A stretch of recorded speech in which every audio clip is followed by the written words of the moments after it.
naglaro ka sa UV. Nako, ito, UV, University of Visayas. Daming magagaling na player ito. Masasabi mo ba na mula dati hanggang ngayon, marami talagang magagaling sa Cebu? Yes, maraming talent ang Cebu. Pero sad to say, in this time, wala nang naiwan eh. Dumadayo na sila sa Maynila, no? Since high school pa lang, no? Sad to say. Unlike in our time na nandun kami. Because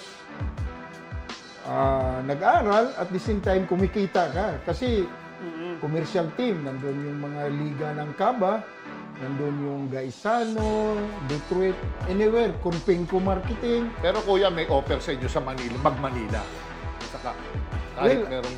Hindi naman ako tuwadle sakutin ang Velasco at the time. No, hindi ako na-discover pa. Dumating ako Manila after my 5th year sa college. Saka na lang ako sumampa sa Mika. I think kami yata ang last batch ng Mika. 79? 79. I think, ang Mika nag-fold up ng ano eh. Nag-fold up sila. 82. 82? 82 yun. Oh yes. Mayroon pa, may eco ang Crispa pa nung time na yun. Yes.